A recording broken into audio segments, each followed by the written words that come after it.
চিরকাল বলা হয় কর্ম করো, কর্ম করতে থাকো, কিন্তু শুধুমাত্র কর্ম করাটাই পর্যাপ্ত নয়। কর্ম কিভাবে করা হচ্ছে, কোন দিশায় করা হচ্ছে সেটা বুঝতে পারাটাও অত্যন্ত আবশ্যক। ভাগ্যের ভরসায় থাকবেন না। ভাগ্যের দ্বার যদি বন্ধ থাকে তাহলে নিজের কর্ম দ্বারা আপনি সেই দ্বার খুলে দিতে পারেন। এবার আপনার পথে যদি কোনো বড় পাহাড় চলে আসে তাহলে আপনি কি করবেন? ভাগ্যের ভরসায় বসে থেকে হাহাকার করলে তো হবে না।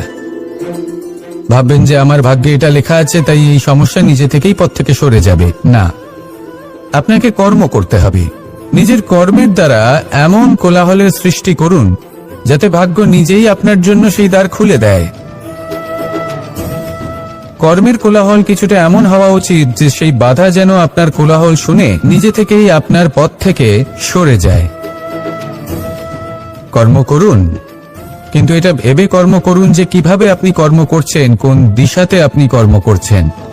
দিশাহীনভাবে আপনি যতই কর্ম করুন না কেন কোনো লাভ হবে না, কখনো সৌভাগ্য লাভ করতে পারবেন না। কর্ম করুন, বুঝে শুনে করুন, আর আমার সাথে ভালোবেসে বলুন রাধা রাধা। আমরা সবাই জীবন সুখ আর শান্তিপূর্বক অতিবাহিত করতে চাই।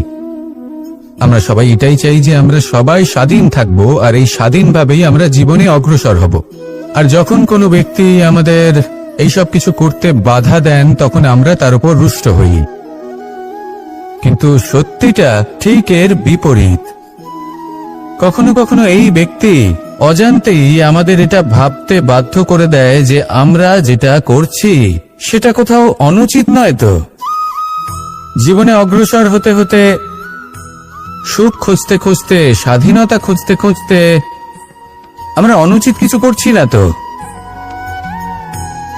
এটা বোঝা অত্যন্ত প্রয়োজনীয়, আর এটাই আমরা বুঝবো একটা উদাহরণ দ্বারা।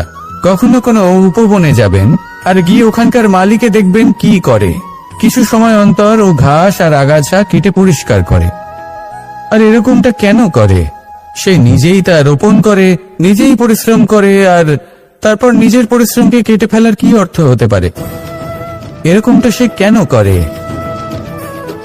এরকম সে করে যাতে ঘাস এবং চারা সবাইকে নিয়ন্ত্রণে রাখতে পারে আর সেই উপবনকে সে সুন্দর এবং মনোগ্রাহী করে রাখতে পারে। এটাই হলো ওর উদ্দেশ্য। এবার ভাবুন যে সেই ব্যক্তি আপনার জীবনে সেই কাজটাই করছে। আপনার জীবনে সে মালি হয়ে আসে আর কোনো শুল্ক ছাড়াই আপনাকে সে আরো উত্তম ব্যক্তি করে তুলছে।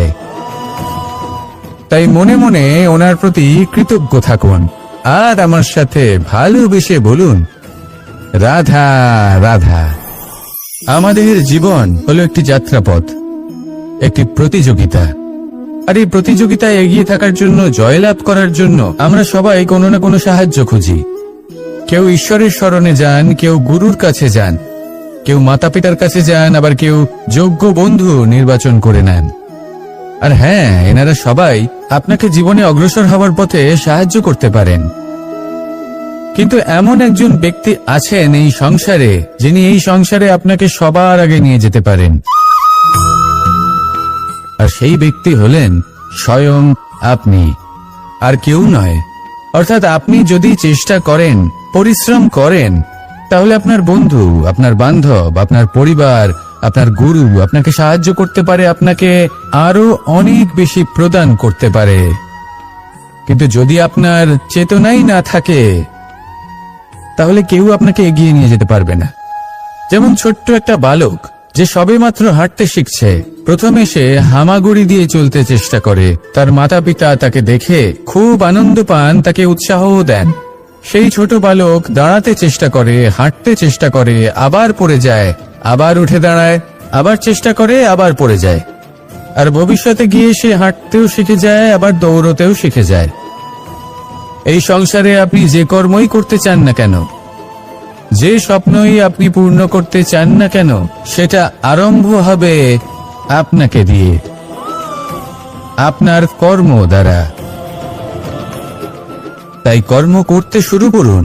বাইরে থেকে সাহায্য পেতেই পারেন, তার সদ্ব্যবহার করুন আর আমার সাথে ভালোবেসে বলুন রাধা রাধা। ক্রোধ হলো এই সংসারের সব থেকে ঘাতক আবেগ। এই আবেগ আগুনের সমান। যদি কোনো ব্যক্তির মনে জাগ্রত হয়, তাহলে সামনের ব্যক্তিকে ভস্ম করার আগে সেই আগুন সেই ক্রুদ্ধ ব্যক্তিকেই ভস্ম করে দেয়। সেই জন্য এই ক্রোধকে নিজের থেকে দূরে রাখা অত্যন্ত আবশ্যক। কিন্তু তার অর্থ এটা নয় যে সেই রাগের কোনো মূল্য নেই। আগে হ্যাঁ, কখনো কখনো জীবনে এই ক্রোধের বহিঃপ্রকাশ অত্যন্ত প্রয়োজনীয়। যেমন একজন ব্যক্তি, তিনি অপরাধ করেই চলেছেন, আপনি তাকে সুযোগ দিচ্ছেন কিন্তু সে কথা শুনছেন। সে এই বিভ্রান্তি নিয়ে জীবন অতিবাহিত করছে যে সে যেটা করছে সেটাই হলো উচিত, আর এটাই ভেবে সে অধর্মের পথে অগ্রসর হচ্ছে। এমন একটা সময় ক্রোধের বহিঃপ্রকাশ অত্যন্ত প্রয়োজনীয়। যেমন শ্রীরাম ক্রুদ্ধ হয়েছিলেন, উনি অগ্নিবাণ সাধন করেছিলেন সাগরের প্রতি, কারণ সাগর নিজের অহংকারে মত্ত হয়ে কিছুতেই শ্রীরামকে লঙ্কা পর্যন্ত পৌঁছানোর পথ খুঁজে দিচ্ছিল না।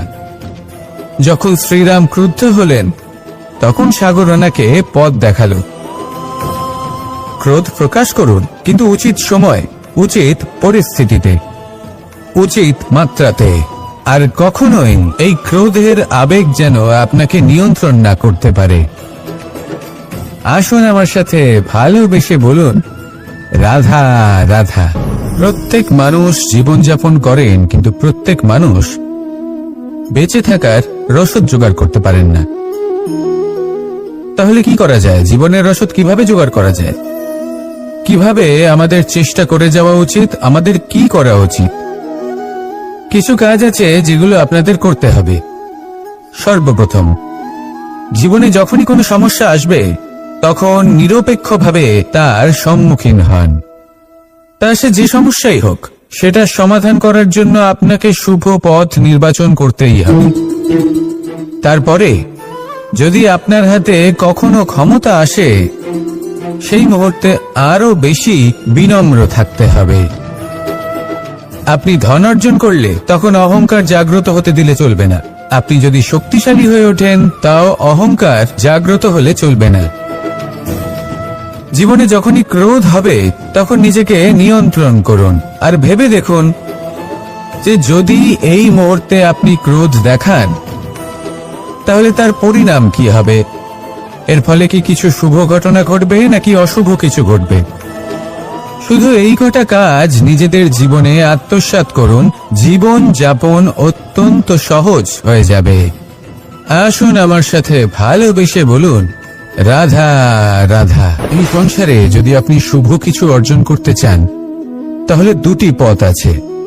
প্রথম হলো ধর্ম, আর দ্বিতীয় হলো কর্ম। কিছু ব্যক্তি এমন কথাও বলেন যে আমরা তো ধর্মের পথেই অগ্রসর ছিলাম, আমরা তো লক্ষ্যপ্রাপ্ত করতে পারলাম না, বরং আমাদের নিন্দা হলো। এবার এরকমটা ঠিক কেন হয়? এরকম এই কারণে হয় কারণ দেখতে গেলে ধর্ম সবসময় আমাদের এমন পথ দেখায় যেটা আমাদের একটা শুভ লক্ষ্য প্রাপ্তিতে সাহায্য করে, কিন্তু সেই লক্ষ্যে আমাদের পৌঁছতে হবে নিজেদের কর্ম দ্বারা। যদি আপনি ধর্মের পথে অগ্রসর হয়ে থাকেন, তাহলে আপনাকে কর্মও করতে হবে। যদি ধর্মের পথে চলেন কিন্তু কর্ম না করেন, তাহলে লক্ষ্য প্রাপ্তি হবে না। ঠিক সেইভাবেই যদি আপনি কর্ম করতে থাকেন কিন্তু ধর্মের পথে না চলেন, তাও লক্ষ্য প্রাপ্তি হবে না। মনে রাখবেন যে ধর্ম এবং কর্ম হলো একটি মুদ্রার দুই পিঠের সমান। এদের নিজের জীবনে আত্মসাৎ করুন এবং অগ্রসর হন। এই সংসারের প্রত্যেক লক্ষ্য আপনার হবে। আসুন আমার সাথে ভালোবেসে বলুন, রাধা রাধা। আমরা সবাই জীবনে কামনা করি। কেউ ধন সম্পত্তির কামনা করি, কেউ ভালোবাসার, কেউ বন্ধুদের, কেউ নাম খ্যাতি আদি ইত্যাদি। এগুলো লাভ করার জন্য আমরা চেষ্টা করতে থাকি, পরিশ্রম করতে থাকি। কিছু সময় পরে অর্জনও করে ফেলি, কিন্তু সবকিছু অর্জন করার কিছু সময় পরে এরা রুষ্ট হয়ে যান, আমাদের থেকে দূরে চলে যান বা আমাদের থেকে কেড়ে নেওয়া হয়। এমনটা কেন হয়? এমনটা এই কারণে হয় কারণ মানুষের একটা দুর্বলতা আছে। কোনো কিছুই অর্জন করার পরে আস্তে আস্তে সে তার মূল্য, তার গুরুত্ব ভুলে যায়, তার জন্য চেষ্টা করা ছেড়ে দেয়। আর এটাই হলো সব থেকে বড় সমস্যা। ঠিক যেমন কোনো ব্যক্তি যিনি ধন অর্জন করতে চান তার জন্য কঠিন পরিশ্রম করেন, হয়তো ধন অর্জন করেও ফেলেন, তারপর আস্তে আস্তে ওই ধনের মূল্য ভুলে যান, উচিতভাবে তা প্রয়োগ করেন না, আস্তে আস্তে তার ধন তার সঙ্গ ত্যাগ করে দেয়, সমস্ত পরিশ্রম ব্যর্থ হয়ে যায়।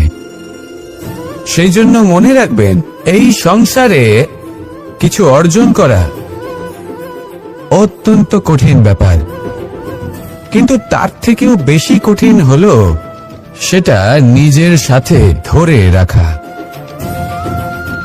তাই জীবনে যখনই আপনি কিছু অর্জন করবেন তার গুরুত্বটা বুঝুন, আর তারপরে সময় সময় তার মূল্য নিজেকে স্মরণ করাতে থাকুন। কৃতজ্ঞ থাকুন যে আপনার পরিশ্রম আপনাকে এই ফল দান করেছে, আর চিরকাল পরিশ্রম করুন, তবেই আপনি যেটা লাভ করেছেন সেটা আপনার কাছে থেকে যাবে। আসুন আর আমার সাথে ভালোবেসে বলুন, রাধা রাধা।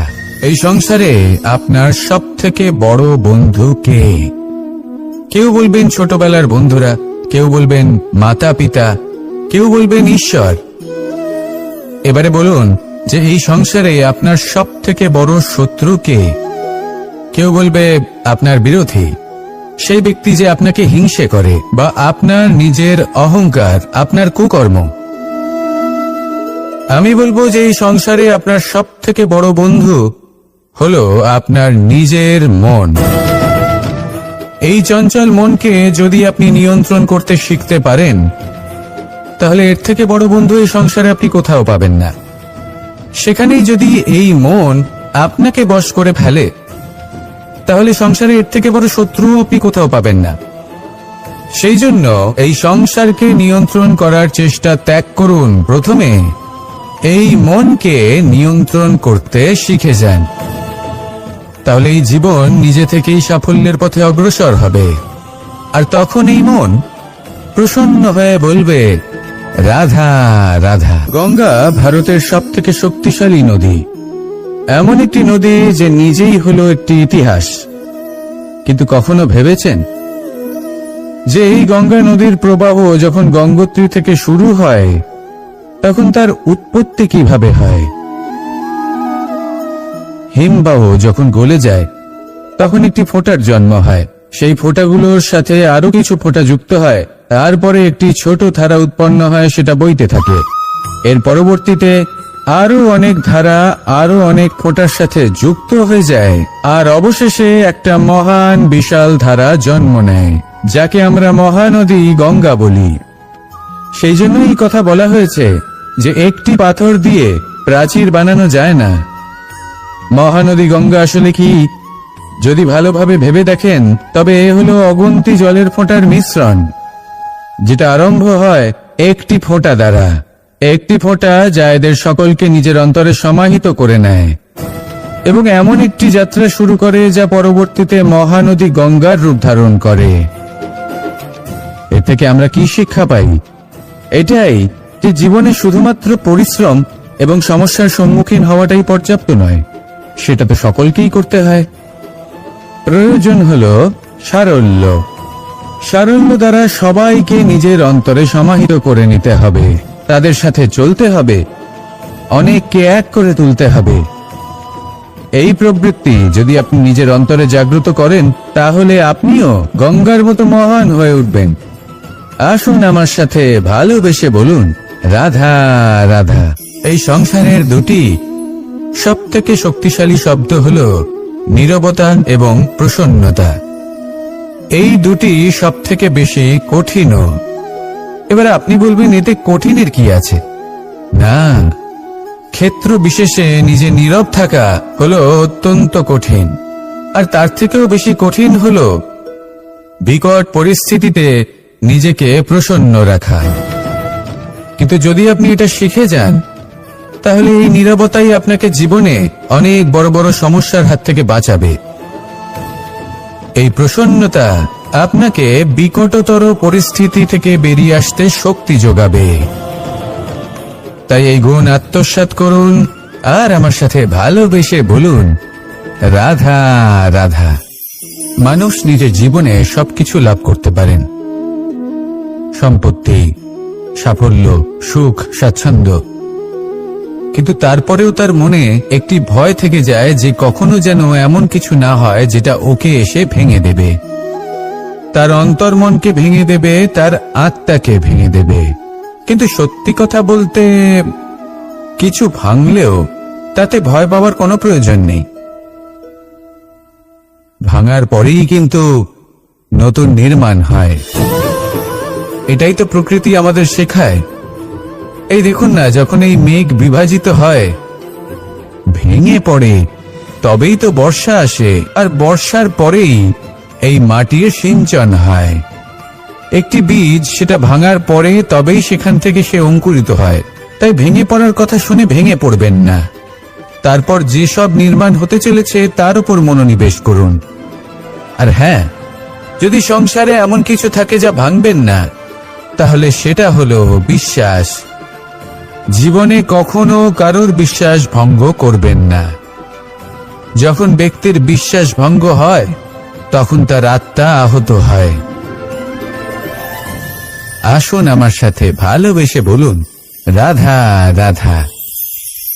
এই ফুল কি সুন্দর হয়, তাই না? মন মোহিত করে দেবার মতো রং, সুগন্ধ, আর এতটাই কোমল হয় যে খুব সহজেই আপনি একে পিষে দিতে পারেন। এই ফুল আপনাকে কিছুই বলবে না, প্রতিবাদও করবে না, আপনাকে আঘাতও করবে না, আপনি কোনো চিৎকার শুনতে পাবেন না।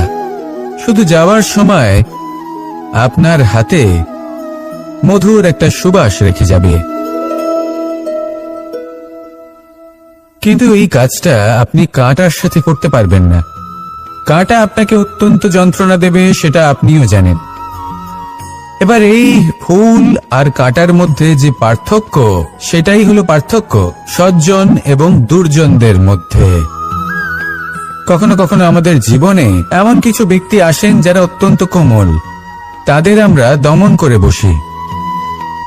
আর বেশিরভাগ সময় তারাই আমাদের সব থেকে বড় শুভাকাঙ্ক্ষী হন। তারা চাইলে বিরোধিতা করতেই পারেন, চাইলে আমাদের উপর প্রহার করতেই পারেন, কিন্তু তা করেন না। আর এই কথাটা আমরা তখন বুঝতে পারি যখন বাস্তবে আমাদের সামনে কোনো শত্রু, কোনো দুর্জন ব্যক্তি, কোনো কাঁটা বাধা হয়ে দাঁড়ায়। তাই জীবনে কোনো ব্যক্তি যদি নীরব থাকে, কোমল হয়, তাকে দমন করবেন না। হতে পারে সেই ব্যক্তি আপনার জীবনের সব থেকে বড় পুঁজি হয়ে ওঠেন। আসুন আমার সাথে ভালোবেসে বলুন, রাধা রাধা। মানুষ সংঘর্ষ করেন জীবনের সামনে এগোনোর জন্য, সাফল্য লাভ করার জন্য, মহান কর্ম করার জন্য। কখনো সে জীবনে একা হয়ে যায়, আবার কখনো তার জীবনে অনেক সংখ্যক লোক চলে আসেন, তাদের সাথে ভিন্ন ভিন্ন ধরনের সম্পর্ক গড়ে ওঠে। কিন্তু তখনই সাবধান থাকা প্রয়োজনীয়, কারণ সব সম্পর্ক সত্য হয় না। যেমন দেখবেন, যখন সাফল্য আসে তখন জীবনে অনেকগুলো সম্পর্কও আসে, নতুন নতুন সম্পর্ক গড়ে ওঠে। কিন্তু যখন ব্যর্থতা আসে তখন খুব কম সম্পর্ক গড়ে ওঠে। আর বেশিরভাগ সময় এই ব্যর্থতার সময় গড়ে ওঠা সম্পর্ক আজীবন আপনার সাথে থেকে যায়। সাফল্য হোক বা অসফলতা, তার কোনো প্রভাব সেই সব সম্পর্কে পড়ে না। সেখানেই সাফল্যের পরে যে সম্পর্ক গড়ে ওঠে, বেশিরভাগ সময় এমনও দেখা যায় যে তার মধ্যে বেশিরভাগ মানুষ আপনাকে নিজের কাজে লাগাবেন, আপনাকে ব্যবহার করবেন, সময় এলে পরে আপনাকে ঠকাতেও পারেন। এর অর্থ এটা নয় যে আপনি জীবনে নতুন সম্পর্ক বানাবেন না, অবশ্যই বানাবেন, কিন্তু ব্যক্তি এবং সম্পর্কের পরখ করা আবশ্যক, আর সময় সময় সেটা করা আবশ্যক। যে কটি সম্পর্ক আপনার জীবনে আছে, যারা আপনার সাথে জড়িয়ে সারা জীবন, যারা আপনার সাথেই থাকবেন, তাদের যত্ন নিন আর তাদের সাথেই অগ্রসর হন। আর আমার সাথে ভালোবেসে বলুন, রাধা রাধা। পরম শক্তি প্রকৃতি, এ হলো এই সংসারে সব থেকে বেশি শক্তিশালী। এই প্রকৃতির সামনে কারোর কোনো অস্তিত্ব নেই। এই প্রকৃতি আমাদের জীবন যাপনের জন্য অসংখ্য সম্পদ প্রদান করেছেন, আর তার সাথে এই বিষয়টার দিকেও বিশেষ যত্নবান হয়েছেন যে আমরা যেন এর মোহজালে ফেঁসে না যাই। যেমন পেট ভরানোর জন্য চাল ডাল প্রদান করেছেন, তার সাথে সেই চাল ডালের মধ্যে কীটের উপস্থিতি রেখেছেন, যাতে সেই চাল ডাল সময়ের সাথে সাথে খারাপ হয়ে যায়। উচিত সময় যদি গ্রহণ না করেন তাহলে সমস্ত সবজি নষ্ট হয়ে যাবে। যেমন আমাদের এই মনুষ্য শরীর, তা সে যতই সুন্দর হোক না কেন, মৃত্যুর পরে এই শরীরে পচন ধরে, যাতে এই শরীর থেকে দুর্গন্ধ বেরোয়। এমনটা প্রকৃতি কেন করেছে? যাতে আমরা যত শীঘ্র সম্ভব সেই দেহের অন্ত্যেষ্টিক্রিয়া করতে পারি, তাকে বিদায় জানাতে পারি, আর তাকে পঞ্চমহাভূতে বিলীন হতে দিতে পারি। প্রকৃতি যেটা করছে সেটা অনুচিত নয়। প্রকৃতি এই কারণে এমন করে যাতে আমরা কর্মবন্ধনে আবদ্ধ থাকি, মোর বন্ধনে নয়। যেমন ধরুন এই শস্য, ধরুন আপনি চেষ্টা করছেন এই শস্য পেতে এবং আপনার জীবনে সেই শস্য আপনি লাভ করছেন অত্যাধিক মাত্রায়, তাহলে তা ভোগ করুন, আর বাকি শস্যটা সবার মধ্যে ভাগ করে দিন, যাতে অন্যেরও পেট ভরে। তাতে যদি আপনি সাফল্য লাভ করেন, শ্রেষ্ঠ কর্ম করেন, শ্রেষ্ঠ ব্যক্তি হয়ে ওঠেন, তাহলে কখনো অহংকার করবেন না, অহংকারী হয়ে উঠবেন না। সেই সাফল্য, সেই শ্রেষ্ঠত্ব সদ্ব্যবহার করুন অন্য কারোর জীবন প্রকাশময় করার জন্য। তবেই আপনার সেই সাফল্য, আপনার শ্রেষ্ঠত্ব জীবনে আরো ঊর্ধ্বমুখী হবে। সবার শেষে আমরা সবাই পঞ্চমহাভূতে বিলীন হয়ে যেতে চলেছি। উচিতভাবে এই জীবনের সদ্ব্যবহার করুন, কর্মের সাথে জড়িত থাকুন, এই প্রকৃতির পথপ্রদর্শন মানতে থাকুন, আর আমার সাথে ভালোবেসে বলুন রাধা রাধা। কোন ব্যক্তির এই জীবন যেটা আপনি যাপন করেন, জানিয়ে আপনার এত অহংকার, বলুন এই জীবনে আপনার কি আছে?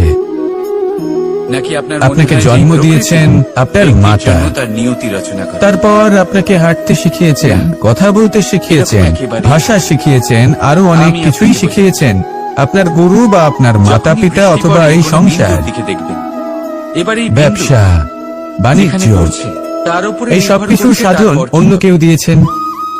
ধন অর্জন করার সাধনও অন্য কেউ দিয়েছেন। ধনও অন্য কারোর থেকেই লাভ করা হয়েছে। সম্মানটাও অন্য কোনো ব্যক্তি আপনাকে দিয়েছেন। জন্মের পর প্রথম স্নানও অন্য কারোর হাতে করতে হয়েছে। মৃত্যুর পরেও অন্তিম স্নানটাও অন্য কেউ করাবে। যদি কোনো পাতার উপরে পড়ে, তাহলে এই সংসারে তৈরি হবে। আপনার নিজের কি আছে? কিন্তু তার জীবন, তার ভবিষ্যৎ শুধু এটাই আছে যেটা আপনার নিজের। আর এই জীবনকে উচিতভাবে যাপন করুন, পূর্ণরূপে তার সদ্ব্যবহার করুন, আর শ্রেষ্ঠ থেকে শ্রেষ্ঠ কর্ম করুন। যদি সময় এলে পরে অন্য কেউ আপনাকে কিছু দেয়, আপনার যেটা প্রয়োজন ছিল, তাহলে সময় এলে আপনাকেও অন্যদের সবকিছুই দেওয়া উচিত। এই জীবনে যা কিছুই লাভ করেছেন তা উচিতভাবে ভালোবেসে উপভোগ করতে শিখুন, সবার মধ্যে ভাগ করে দিতে শিখুন। এবার আপনি মহান হতে চান, মনে রাখবেন এই সংসারে এমন কিছুই নেই যা আপনার আর চিরকাল আপনার কাছেই থাকবে। আসুন আর আমার সাথে ভালোবেসে বলুন রাধা রাধা। প্রত্যেক ব্যক্তি এই সংসারে এই সংখ্যাটি অত্যন্ত শক্তিশালী। আপনি জীবন যাপন করেন একবার, জন্মগ্রহণ হয় একবার, মৃত্যু আপনি একবারই লাভ করেন। কিন্তু যদি এই এক সংখ্যাটি অত্যন্ত গুরুত্বপূর্ণ। যদি আপনি এককে একের বিরুদ্ধে করে দেন, তাহলে সেটা হলো রাজনীতি। মানুষ সেখানে ষড়যন্ত্র করতে শিখে যায়। আর যদি আপনি এককে একের সাথে মিলিত হতে না দেন, তাহলে সেটা কূটনীতি হয়ে দাঁড়ায়, মানুষ সেখানে ছলনা করতে শিখে যায়।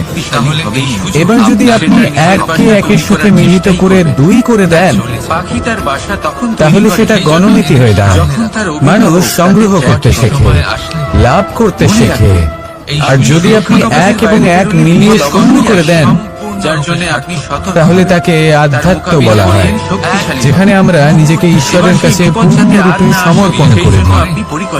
আর যদি আপনারা এক আর এক এই দুইকে মিলিয়েও একই থাকতে পারেন, তাহলে তাকে প্রেম নীতি বলা হয়।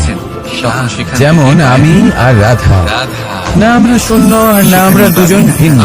দুজন ভিন্ন হয়েও আমরা অভিন্ন। যারা এই উইঘ্রা গাছের গুড়ি এর দ্বারা দেখছেন আপনারা? জীবনের অর্থ বুঝতে পারা যায়। সময় এটা একটা তাই এই অর্থ বুঝতে শিখুন। এই মন প্রসন্ন হয়ে বলবে, মন থেকে একটি রাধা রাধা। এতে বাসা বাঁধে। তাও তারা আমরা সবাই জীবনের সামনে এগোতে চাই আর সামনে এগোতেও থাকি। আর যখনই কোনো ব্যক্তির জীবনের সামনে এগোতে থাকে তখন তার পথে নিশ্চিত রূপে বাধা আসে। তখন মানুষ ঈশ্বরের কাছে প্রার্থনা করে যে হে ঈশ্বর, আমার জীবনে যেন কোনো বাধা না আসে, আর যত বাধা আছে তার হাত থেকে আমাকে রক্ষা করে নিন। নিজে পূর্ণরূপে একটি নিরাপদ জীবনের কামনা করে। কিন্তু সত্যি কথা বলতে এই বাধাগুলো কিন্তু কিছু মাত্রায় আমাদের কাছে আবশ্যক। সময় থাকতে থাকতে বন্ধ যদি এই বাধা না থাকে তাহলে আমরা সামনে এগোতে পারবো না। একটা উদাহরণ দিই, যখন আমরা হাঁটি তখন এই মাটির একটা আকর্ষণ বল থাকে যেটা আমাদের নিচের দিকে আকৃষ্ট করতে থাকে। আকার দিয়েছে। সেই কারণেই সামনে পথ চলা কঠিন হয়ে যায়। কিন্তু এই আকর্ষণ বলের কারণেই আমরা সামনে অগ্রসর হতে পারি, কারণ এই আকর্ষণ বল পাত্র আমাদের ধরে রেখে দেয়। তার জন্যই আমরা মাটির ওপর টিকে থাকতে পারি। শক্তি দিয়ে যদি আকর্ষণ বল না থাকে তাহলে আমরা ভারসাম্য হারিয়ে ফেলবো, আর ভারসাম্য হারালে এগিয়ে চলা অসম্ভব হয়ে যাবে। পরিবারকে সেই জন্য কখনো জীবনে করে রাখো। পূর্ণরূপে নিরাপদ জীবনের কামনা করবেন না। সেই মাতা পিতার এই যে বাধাগুলো আসে তা কোনো না কোনো কারণে আসে। এই ক্রোধের তাপে এটা কেন আসছে আগলে রেখে সেটা বুঝুন। সেই পালন চিন্তাগুলো পোষণ এদের করেছে। স্বাগত জানান। কখনো ভেবেছেন এর থেকে যে শিক্ষা লাভ করবেন সেটাই আপনাকে এগিয়ে নিয়ে যাবে। যদি কখনো এরকম কোনো আসুন আর আমার সাথে ভালোবেসে বলুন, রাধা রাধা। আপনি পরিবারকে ভাঙতে চলেছেন, নিজেকে আটকে আমরা অনেকবার লোকের থেকে নিজেকে মনে করান সেই মাতা পিতার এই বিষয় স্মৃতিগুলি কি অসম্ভব মূল্যবান, তাই না? শুধু তাদের প্রয়োজন হলো একটি মাধ্যম। পরিস্থিতিতে আপনার যেমন মাখনে ভরা এই মাটির হাড়ি দেখে আমার বৃন্দাবনের কথা মনে পড়ে গেল। এই সব কিছু দেখতে গেলে দ্বারকাধীশ যখন চাইবেন যেখানে চাইবেন সর্বোত্তম প্রজাতির মাখন খেতে পারেন, সমস্ত ধন যে আপনি অর্জন কিন্তু সেই মাখনে নাকি আপনাকে সুস্বাস্থ্য বৃন্দাবনের দিতে পারে? মাখনের মতো সেই আনন্দ, সেই প্রেম কোথায় আছে? কি আপনাকে বৃন্দাবনে সংসার সর্বদা গোপীদের হাড়ি ভেঙে মাখন খাওয়া, বাড়িতে লুকিয়ে চুরিয়ে ঢোকা, পরিশ্রম করা, চুরি করে হাড়ি ভেঙে মাখন খাওয়া, তার মধ্যে যে আনন্দ ছিল এটা সময়ের প্রয়োজন ছিল। সেটা কোনো আর এই কিন্তু পাত্রে বুঝলেন, রাখা মাখনে কি পাওয়া যায়? আপনি বিশ্বাস রাখেন আর ব্যক্তি নিজের ভালো কাজ নিজেই দেখে মায়ের সবার বকা মধ্যে খাওয়া, প্রেম ছড়িয়ে এই দেয়। সংসারে মায়ের এগিয়ে চলা প্রেম আমার অনুভব জন্য করা, শুধুমাত্র ওনার হাত সেই থেকে অবস্থা। মাখন খাওয়া, যমুনার তটে বসে গোপীদের কিন্তু সাথে কোথায় হাসি ঠাট্টা নিজেকে করা, থামাতে হবে? রাধাকে উত্তক্ত করা, এটা জানা বৃন্দাবনের তার চেয়েও স্মৃতিগুলি বেশি সময় বদলানোর উপকরণ। আর যে হলো এটা অমূল্য। বুঝতে পারে না, তার যখনই অন্তর সেগুলো স্মরণ করি তখন এই মন ভালোবেসে প্রফুল্ল যে হয়ে ওঠে। ব্যক্তি নিজের ভুল বুঝতে পারে তার মুক্তি লাভ। অনেকবার আমাদের কিন্তু দৃষ্টি আপাতত আর আমি এই স্বীকার মাখনটাকেই করেছে তৃপ্তি লাভ করব। আসল সত্যের থেকে অনেক আপনিও আপনার জীবনে সেই অমূল্য অদ্ভুত মুহূর্তগুলোকে স্মরণ করুন এবং আনন্দিত থাকুন। আমার সাথে ভালোবেসে বলুন, রাধা রাধা। মহাভারত, আমাদের বন্দী করে গীতা ভালো আর আমি। ওর পথ এই জন্য চিরকাল বলা হয় কর্ম করো, কর্ম করতে থাকো। প্রেমের আমাদের প্রশংসা করা হলো কিন্তু শুধুমাত্র কর্ম করাটাই পর্যাপ্ত নয়। কর্ম কিভাবে করা হচ্ছে, আমাদের ভালো লাগে কোন দিশায় করা হচ্ছে সেটা বুঝতে পারাটাও অত্যন্ত আবশ্যক। যত পাপ সে করেছে ভাগ্যের ভরসায় থাকবেন না। ভাগ্যের দ্বার যদি বন্ধ থাকে তাহলে নিজের কর্ম দ্বারা আপনি সেই দ্বার খুলে দিতে পারেন। প্রেমের থেকে মুখ ফিরিয়ে এবার আপনার পথে যদি কোনো বড় পাহাড় চলে আসে কথা মনে রাখবে আর কি তাহলে আপনি কি করবেন? শুধুই ভাগ্যের ভরসায় বসে থেকে হাহাকার করলে তো হবে না। করার চেষ্টা করুন। ভাববেন যে আমার ভাগ্যে এটা লেখা আছে তাই এই সমস্যা নিজে থেকেই পথ থেকে সরে যাবে না। যাদের আপনি চেনেন আপনাকে কর্ম করতে হবে। নিজের কর্মের দ্বারা এমন কোলাহলের সৃষ্টি করুন যাতে ভাগ্য নিজেই আপনার জন্য সেই দ্বার খুলে দেয়। প্রেমের ক্ষতি করার চেষ্টা করবে তাদের উপর কর্মের কোলাহল কিছুটা এমন হওয়া উচিত যে সেই বাধা যেন আপনার কোলাহল শুনে নিজে থেকেই আপনার পথ থেকে সরে যায়। যাদের জন্য আমরা আশা কর্ম করি করুন, রাধা, যে কিন্তু তাদের এটা ভেবে জীবনের কর্ম করুন যে যেটা কিভাবে আপনি কর্ম সবসময় করছেন, এখন কোন প্রখর দিশাতে আপনি কর্ম করছেন। তার সমস্ত দিশাহীন ভাবে আপনি যতই কর্ম করুন না কেন হোক নদী হোক কোনো লাভ হবে না। সমস্ত শুষ্ক হয়ে যায়। কখনো সৌভাগ্য লাভ করতে পারবেন না। আপনি কখনো শুনেছেন হতে পারে সে হলো কর্ম করুন, তাপে বুঝে শুনে করুন। যিনি আপনার আর আমার সাথে ভালোবেসে বলুন, যিনি রাধা রাধা। ভবিষ্যৎ আমরা সবাই জীবন সুখ আর শান্তিপূর্বক অতিবাহিত করতে চাই। অন্যের কথা বোঝার আমরা প্রয়াস সবাই এটাই চাই যে আমরা সবাই স্বাধীন থাকবো, আর এই স্বাধীনভাবেই আমরা জীবনে অগ্রসর হব। আর যখন কোনো ব্যক্তি আমাদের এইসব কিছু করতে বাধা দেন, তখন আমরা তার উপর রুষ্ট হই। রাধা কিন্তু সত্যিটা ঠিক এর বিপরীত। কখনো কখনো এই ব্যক্তি অজান্তেই আমাদের এটা ভাবতে বাধ্য করে দেয় যে আমরা যেটা করছি সেটা কোথাও অনুচিত নয়। তো ধৈর্যের সাথে জীবনে অগ্রসর হতে হতে হতে পারে। সুখ খুঁজতে খুঁজতে, স্বাধীনতা খুঁজতে খুঁজতে কেন হন? মনে করুন আমরা আপনি অনুচিত কোনো কিছু করছি না তো। রাস্তায় দুর্বলতার কারণে আপনার পা মুচকে গেল। এটা বোঝা অত্যন্ত আপনি প্রয়োজন। পায়ে আঘাত মানুষ পেলেন। অসুস্থ আর এটাই আমরা বুঝবো একটা উদাহরণ দ্বারা। কখনো কোনো উপবনে যাবেন আর গিয়ে ওখানকার মালিকে দেখবেন কি করে। কিছু সময় অন্তর ও ঘাস আর আগাছা কেটে পরিষ্কার করে। যখন কেউ সুস্থ আর হয়, এরকমটা ঠিক হয়ে কেন যায়। করে? তার মানে সে এটা নয় নিজেই যে তা শুধু রোপণ করে, উন্নতি নিজেই করেছে। পরিশ্রম করে, আর না। তারপর নিজের পরিশ্রমকে কেটে ফেলার কি অর্থ হতে পারে? তার প্রতি প্রেমের প্রভাব, এরকমটা সে কেন করে? বিশ্বাসের প্রভাব। সেইভাবেই যদি এরকম সে করে যাতে ঘাস এবং চারা সবাইকে নিয়ন্ত্রণে রাখতে পারে, আর সেই উপবনকে সে সুন্দর এবং মনোগ্রাহী করে রাখতে পারে। সম্বল থাকে। এটাই হলো ওর উদ্দেশ্য। তাই মনে রাখবেন, এই এবার জীবন ভাবুন অত্যন্ত যে সেই ছোট। ব্যক্তি আপনার জীবনে সেই কাজটাই করছে। আপনার জীবনে সে মালিক হয়ে আসে আর কোনো শুল্ক ছাড়াই আপনাকে সে আরো উত্তম ব্যক্তি করে তুলছে। তাই মনে মনে ওনার প্রতি কৃতজ্ঞ থাকুন আর আমার সাথে ভালোবেসে বলুন, জীবনে কতই না রাধা রাধা। তারপরে নিজের আশা আমাদের এই জীবন হলো একটি যাত্রা পথ, ভাবে যে সবাই কত একটি প্রসন্ন। প্রতিযোগিতা। শুধু আমার জীবনেই আর এই সমস্যা। প্রতিযোগিতায় এগিয়ে থাকার জন্য, জয়লাভ করার জন্য আমরা সবাই কোনো না কোনো সাহায্য খুঁজি। শুধু প্রত্যেক কেউ ব্যক্তিরই ঈশ্বরের নয়, শরণে যান, কেউ প্রাণীরও গুরুর জীবনে কাছে যান, সমস্যা আছে। কেউ মাতা পিতার কাছে যান, আবার কেউ যোগ্য মানুষ বন্ধু একটা পাখিকে নির্বাচন দেখে করে এটাই নেন। ভাবে ছোট একটা যে আর এদের হ্যাঁ, জীবন এনারা কতটা সবাই সহজ। আপনাকে জীবনে অগ্রসর হওয়ার পথে সাহায্য করতে পারেন। ওর লাগু হয় না। কিন্তু এমন একজন ব্যক্তি আছেন এই সংসারে, যিনি এই সংসারে আপনাকে সবার আগে নিয়ে যেতে সে পারেন। একটা পিঁপড়েকে দেখে আর এটা ভাবে আর সেই ব্যক্তি হলেন অসাধারণ। স্বয়ং এদের তো সারা আপনি। জীবনই আর কেউ নয়। মাটির উপরেই অতিবাহিত অর্থাৎ হয়। আপনি যদি খাবারটাও চেষ্টা করেন, মাটিতেই পেয়ে পরিশ্রম যাচ্ছেন। করেন, তাহলে আপনার বন্ধু, আপনার বান্ধব, আপনার পরিবার, যখন আপনার কোনো গুরু ঝড় আসে, আপনাকে সাহায্য তখন করতে সবার পারে, আগে আপনাকে এই পাখির আরো বাসাটাই অনেক বেশি ঘরে প্রদান ভেঙে করতে যায়। পারে। এই কিন্তু যদি পাখি আপনার যে শাখাতে চেতনাই না ঘুরতে থাকে, থাকে, উদাহরণ তাদের উপর তাহলে সবসময় কেউ সতর্ক আপনাকে থাকে এগিয়ে যে নিয়ে যেতে ওপর পারবে না। থেকে কোনো যেমন বড় ছোট্ট পাখি একটা এসে বালক তাদের উপর প্রহার যে না সবে করে। মাত্র হাঁটতে শিখছে, তারা প্রথমে নিজেদের সে প্রাণ না হামাগুড়ি দিয়ে আর চলতে সাত চেষ্টা করে। অহংকারী পিঁপড়েকে তার মাতা নিয়ে পিতা এদের তাকে উপর দেখে সবসময় খুব সংকট। আনন্দ পান, তাকে যে উৎসাহ কোনোভাবে দেন। বাতাস বা সেই জল ছোট এদের বালক হারিয়ে দাঁড়াতে নিয়ে চেষ্টা করে, হাঁটতে কোনো চেষ্টা প্রাণী করে, ওকে আবার মাটির পড়ে নিচে যায়, না দেয়। আবার উঠে এই দাঁড়ায়, পিঁপড়ে আবার পিঁপড়ে চেষ্টা হয়ে করে, আবার মারা পড়ে যায়। যায়। দেখুন, আর ভবিষ্যতে গিয়ে সে হাঁটতেও শিখে যায়, আবার দৌড়তেও শিখে যায়।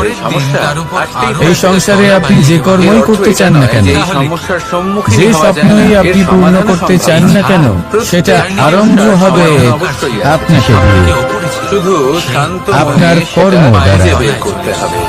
তাহলে সেটাই করুন। তাই কর্ম প্রত্যেক করতে শুরু সমস্যার করুন। সমাধান করতে বাইরে থাকুন, থেকে যত সাহায্য সমাধান পেতেই পারেন, করবেন, তার জীবন সদ্ব্যবহার করুন আনন্দময় আর আমার সাথে ভালোবেসে যদি বলুন, সমাধান না করেন, রাধা তাহলে রাধা। আজীবন ক্রোধ মনের মধ্যে এই হলো এই সংসারের সব থেকে ঘাতক আবেগ। ভালোবেসে বলুন, এই আবেগ আগুনের সমান। যদি কোনো ব্যক্তির মনে জাগ্রত হয়, তাহলে সামনের ব্যক্তিকে ভস্ম করার আগে সেই আগুন সেই ক্রুদ্ধ ব্যক্তিকেই ভস্ম এই করে দেয়। তিনটি একে অপরের সেই জন্য সাথে এই জড়িত। ক্রোধকে আর নিজের অনেক থেকে সময় দূরে রাখা এই অত্যন্ত তিনটি পালন আবশ্যক। করতে করতে আমাদের কিন্তু সেই তার অর্থ দিকে এটা নয় যে সেই রাগের কোনো মূল্য নেই। বিরুদ্ধেই যেতে হয়।